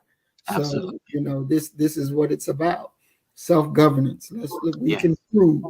And that's one thing that the Constitution, well, not the Constitution, the 1866 Civil Rights Act, when it was passed in 1866, it said that this is the validation for those who are American citizens. Your right to vote, you know, and it's just unfortunately for us when the federal troops left the South, then it was killing day started for us. And we have really never bounced back from that because all of our leadership, or the majority of our leadership, were always afraid of this enemy. And now it's our turn to challenge the giants and to win. So I just want to say thank you. I enjoyed Soul Liberation Day, and it was a blessing to be a part. And I rest my mic. Same here. Okay. I just want to add on to what Brother Maurice Muhammad said. It's true, everything that he said about, you know, what happened, you know, in our history. And I do agree also with Brother Omar that we do need bylaws. We need to create bylaws because, you know, that would basically be the laws of, you know, our campaign. It would be the laws that we set in place for our campaign. And I wouldn't mind, you know, contributing. I wouldn't mind contributing on the writing of those bylaws. So, you know, if that's okay, you know, with Brother Muhammad and Brother Taalik, then I wouldn't mind, you know, contributing toward that. Perfect. Excellent. That's awesome. That'll work. That's excellent.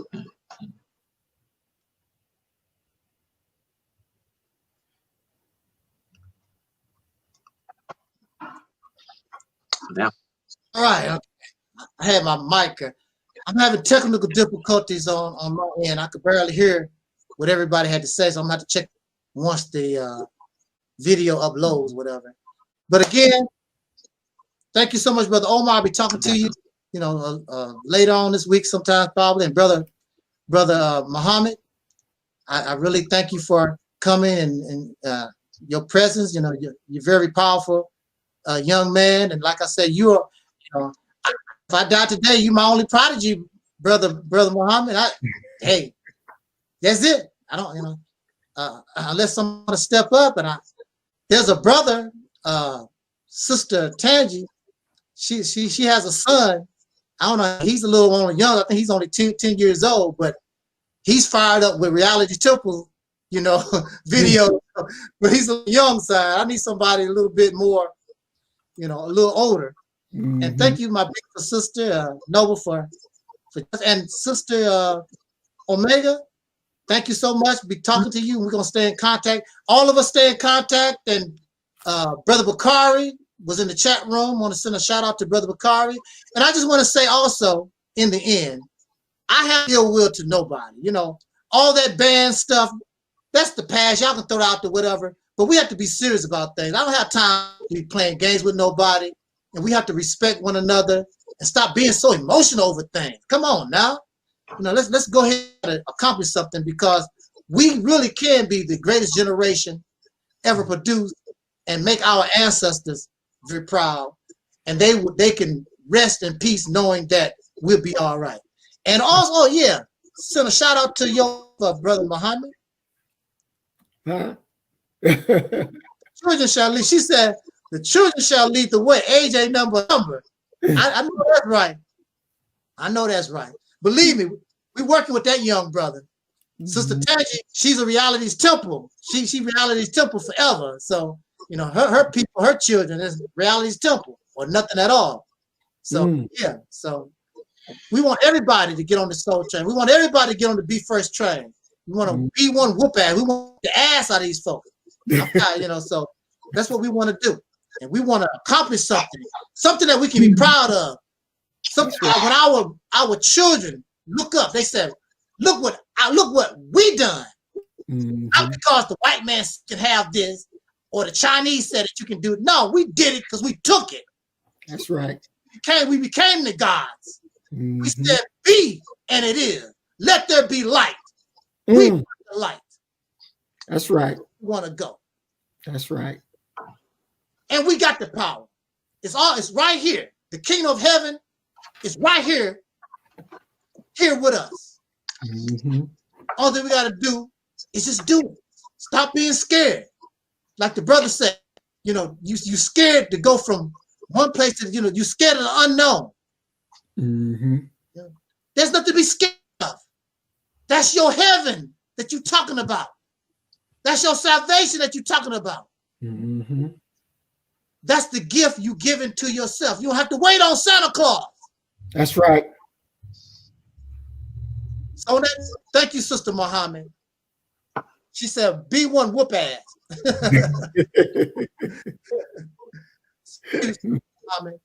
And hopefully in the future, as long as I have strength, we're gonna do some things.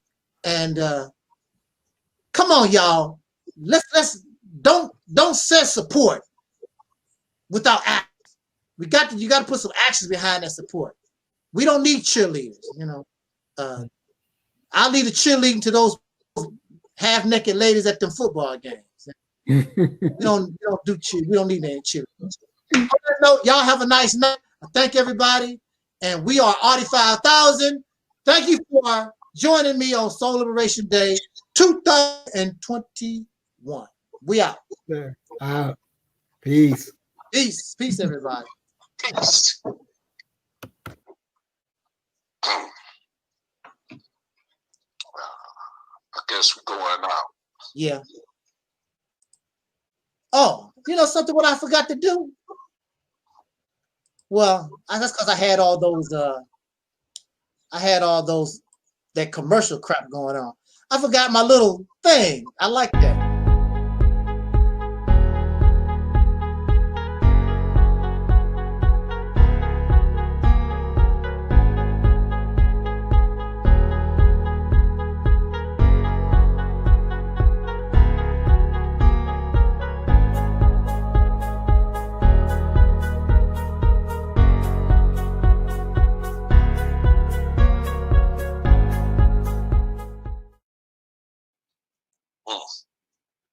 I guess that thing went off now, huh? Yeah, everybody gone.